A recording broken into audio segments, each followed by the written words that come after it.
Black Colossus is the fourth published story in the Conan saga, and the first of Conan's chronology where he shoulders the responsibility of leadership on a large scale, presaging his rise to kingship.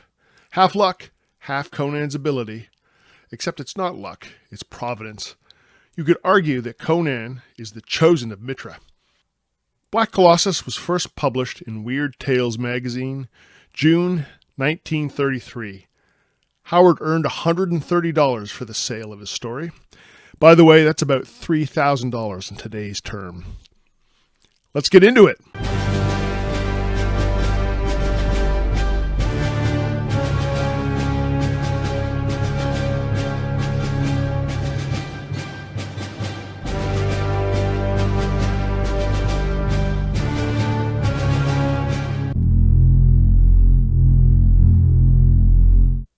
Chapter 1. Only the age-old silence brooded over the mysterious ruins of Khoraja, but fear was there. Fear quivered in the mind of Seventies, the thief, driving his breath quick and sharp against his clenched teeth. Tremendous prose. Howard brings to life the loneliness and vastness of the desert in a visceral way. He goes on to describe the broken ruins in a way that conjures up ancient empires and long years gone by, but gives no details. Howard creates a sense of wonder like no other, world building and wonder in a few lines. These stories are about more than adventure and action. Howard has an intuitive grasp of myth and storytelling, and what makes them stick like no other. Seventies, a master thief of Zamora, is in a trackless desert. There's a huge ivory dome that he knows to be ancient, but hasn't felt the effects of its erosion. He knows of the legends of Conan and has come to loot the treasure inside.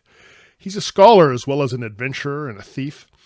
Howard gives us a character that could be the focus of a whole story, but sadly he isn't with us too long. Much like Tarsus in Tower of the Elephant, he succeeds in breaking through the first layers of the wizard's defenses. In this case, Seventies penetrates through a secret door and meets a guardian, a gigantic snake. He has a blade prepared, steeped in the poison of the snake's own kind.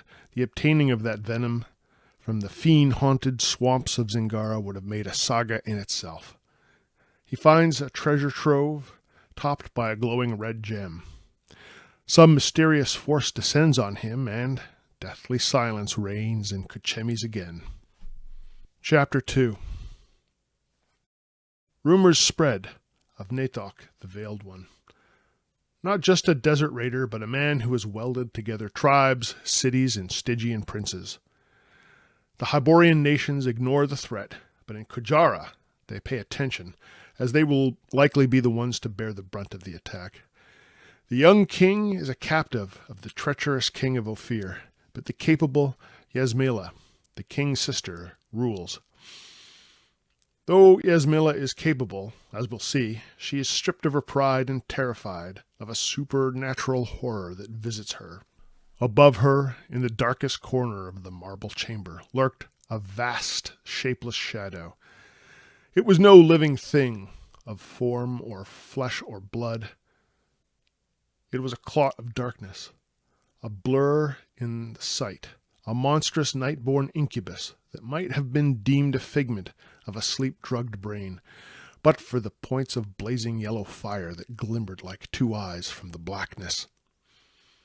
Yasmila lies in abject terror on the floor and listens to the specter of Natok hiss its threats and plans. "But thou shalt be my queen, O princess. I will teach thee the ancient and forgotten ways of pleasure. Before the stream of cosmic obscenity which poured from the shadowy Colossus, Yasmila cringed and writhed, as if from a whip that flayed her dainty bare flesh. "Remember," whispered the horror, "the days will not be many before I come to claim mine own." Yasmila admits her fears to Vitisa, one of her handmaids, who consoles her and advises her that a priest of Mitra could help. She accepts the help. Mitra is unlike most gods of the age. Mitra would have folks stand upright before him, not crawling on their bellies like worms, or spilling blood of animals all over his altars, as Vatisa says. They go to the temple of Mitra in the palace, and Howard describes it. Yasmela looked in awe at the sweep of the magnificent shoulders, the clear-cut features, the wide straight eyes, the patriarchal beard, the thick curls of hair confined by a simple band about the temples. This, though she did not know it, was art in its highest form, free, uncramped artistic expression of a highly aesthetic race, unhampered by conventional symbolism. This, I think, is Howard letting his own artistic preferences out. It is an idealized human form, simple and unfettered. Honestly, it's something I'd like to look more into when I get the chance. Let me know in the comments what you think. And hey, it's a perfect time for this. Greetings, mortals! You are watching the Eric Wag channel. You will like, share, and subscribe. So it is written! In the temple, they hear a voice. And whether it's Mitra himself or a trick of the priest, Yasmela obeys it. "Speak not, my daughter, for I know your need," came the intonations like deep musical waves beating rhythmically along a golden beach. "In one manner, may you save your kingdom, and saving it, save all the world from the fangs of the serpent which has crawled up out of the darkness of the ages. Go forth upon the streets, alone, and place your kingdom in the hands of the first man you meet there." A classic mythological scene. With trepidation, Yasmina dresses and goes out into the streets alone for the first time.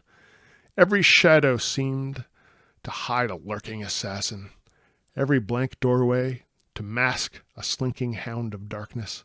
She sees a figure approaching, and Howard gives us a taste of the personality before we even meet the main character. The approaching figure went not furtively like a thief or timidly like a fearful traveler. He strode down the nighted street as one who has no need or desire to walk softly. Of course, it's Conan. "I've but come from the last wine shop open. Ishtar's curses on these white-livered reformers who close the grog houses. Let men sleep rather than guzzle, they say. Aye, so they can work and fight better for their masters. Soft-gutted eunuchs, I call them. When I served with the mercenaries of Corinthia, we swilled and wenched all night, and fought all day. Aye, blood ran down the channels of our swords. But what of you, my girl? Take off that cursed mask." Thinking she is some noble lady out for an adventurous lover, he follows her. Once she reveals herself, Conan believes he is in some trap, but she explains her divine instructions. Conan accepts this. This was something he could understand. The barbarians had their oracles. He lowered his sword, though he did not sheathe it. They talk, and Conan bluntly tells her of what deep trouble she is in. She finds his bluntness refreshing, and she informs him that he is large and in charge of Khoraja's armies. Conan doesn't flinch at the prospect. "Well, I can try," he returned imperturbably. "It's no more than swordplay on a larger scale. You draw his guard, then stab, slash, and either his head is off or yours." You know how to handle one of those big rigs? She's a 10-speed. Yeah, sure.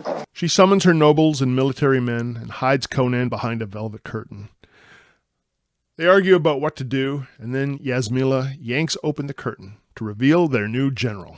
Jerking aside the velvet curtains, she dramatically indicated the Cimmerian. It was perhaps not an entirely happy moment for the disclosure.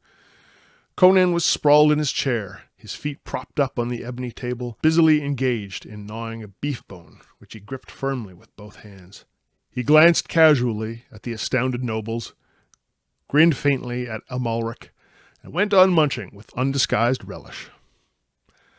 It's one of the best entrances I've read. I love it. Civilized men have a tough time accepting Conan, but Yasmela is resolute. New armor is brought for Conan, and he looks regal, a foreshadowing of his future. Lord Amalric accepts Conan leadership, though. "I'll serve under him. A short life and a merry one, say I. And with Conan the throat slitter in command, life is likely to be both merry and short. Mitra, if the dog ever commanded more than a company of cutthroats before, I'll eat 'em, harness and all. Conan kills, but commits no murder in the story, nor anywhere else in Robert E. Howard's writings, except maybe with one exception, in my opinion anyway. But the two mentions of throat slitting in the story make him out to be a dangerous rogue. It's a good rhetorical device and lends an air of danger without making him a real villain. I want to credit this as I've read it somewhere, unsure where, but not my idea, not my original idea. It also serves to increase the contrast between his mercenary life and his uplifted status as a general.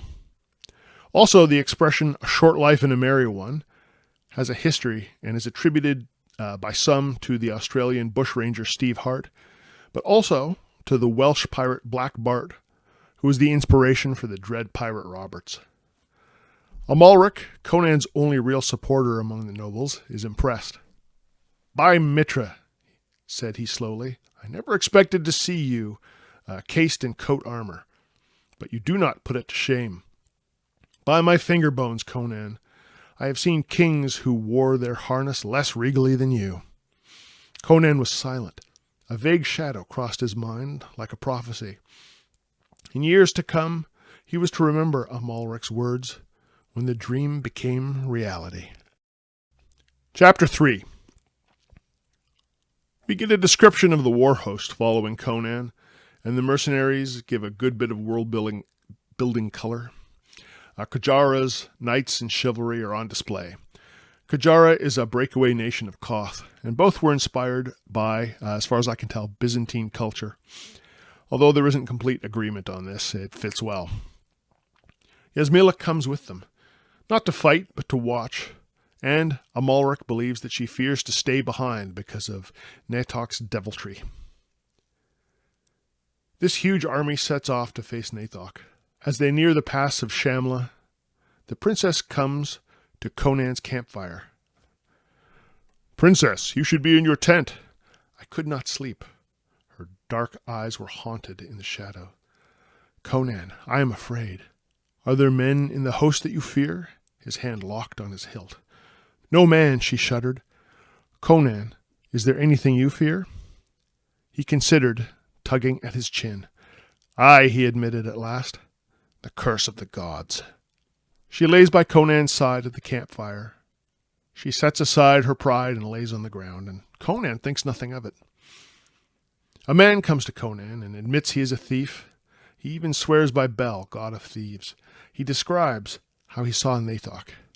He had traveled to the ruins of Kuchemes, where he recognized the shriveled corpse of Shevetas, and all the treasure untouched. He has a few tremendous lines. Whence came Nathok? Rose the Shemite's vibrant whisper. Out of the desert, on the night when the world was blind and wild with mad clouds, driven in frenzied flight across the shuddering stars. And the howling of the winds was mingled with the shrieking of the spirits of the wastes.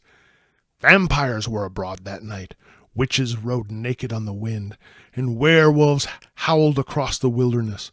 On a black camel he came, riding like the wind, and an unholy fire played about him.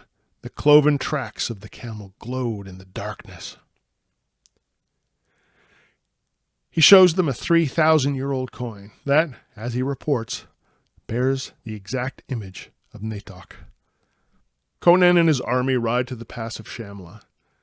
He decides to camp at the top of the slopes where an enemy would need to come up a defile to attack him. And there they also have access to water.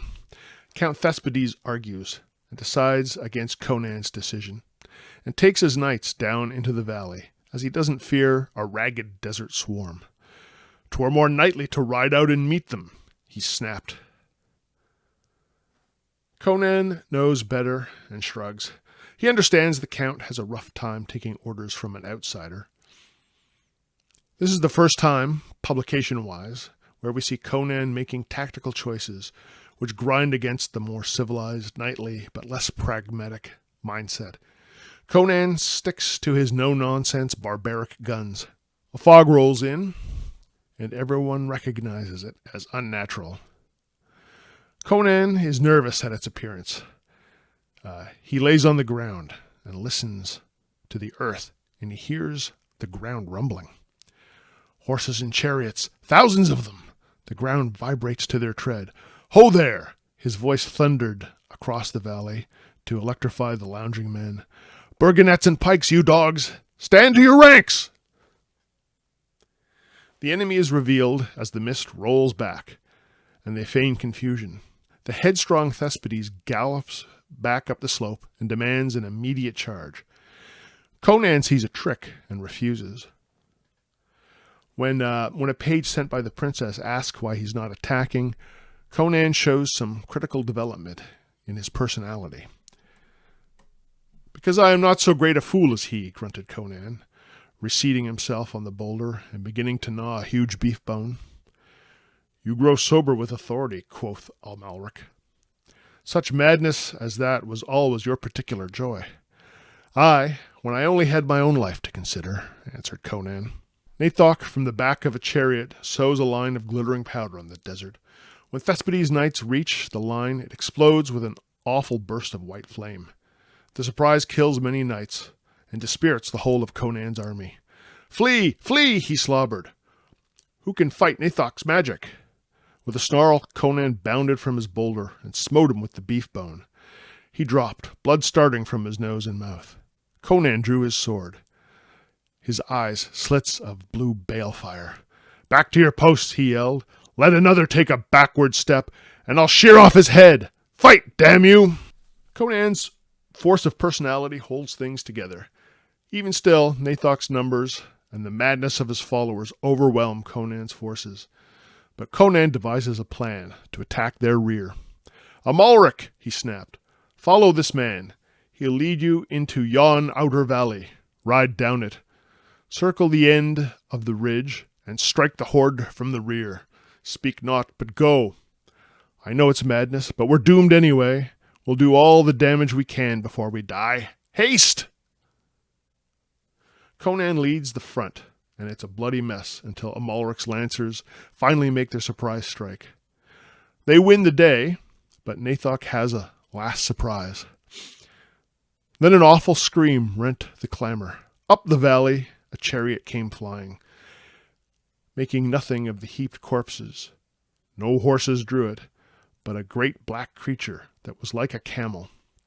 In the chariot stood Nathok, his robes flying, and gripping the reins and lashing like a mad crouched a black anthropomorphic being that might have been a monster ape. "Hell yeah, a monster ape! Classic sword and sorcery!" He steals Yasmila right from her pavilion and races across the desert with Conan in hot pursuit. They come to a ruins. Thugra Khotan / Nathok already has Yasmila naked and strapped to a black jade altar with an unholy radiance.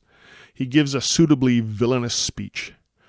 "Fool, do you think you have conquered because my people are scattered? Because I have been betrayed and deserted by the demon I enslaved? I am Thugra Khotan, who shall rule the world despite your paltry gods. The desert is filled with my people. The demon of the earth shall do my bidding, and the reptiles of the earth obey me. Lust for a woman weakened my sorcery. Now the woman is mine, and feasting on her soul, I shall be unconquerable. Back, fool! You have not conquered Thugra Khotan." Conan battles a snake, which turns back into a broken staff when killed, in solid mythological style. Nathok / Thugra summons a deadly scorpion, but before he can hurl it at Conan, Conan hurls his sword and kills the sorcerer. Some might say that Thugra Khotan dies a little too easy. Maybe, but Conan has thwarted all of his assumed powers, and it's grasping at straws by calling on desert creatures to defeat the Cimmerian. In the last scene, Yasmila demands that Conan make love to her, right there in the evil temple, in sight of the dead wizard. This is more than mere titillation and wish fulfillment for Howard's young male reader base, though it's that as well, and there's nothing wrong with that. It's another example of the triumph of natural vitality, which Conan has in spades, over the stodgy and artificial cultural power wielded by dark priests, wizards, and tyrants in the Hyborian age. In Khoraja's case, it was magical and religious in nature. This power is exterior to the villain, while Conan's power, his charisma and his strength, his vitality is within him. It is him. Another spoiler, at the end of Leonard Carpenter's Conan the Great, a major plot point is that Yasmila bore Conan a son, which he never knew about. A son who becomes King of Koth. I don't want to comment much on the pastiches in this series, but I think this shows that Carpenter and I are on the same page in regards to what Conan has imbued with Conan's character. Howard makes this explicit when Yasmila rests by the campfire.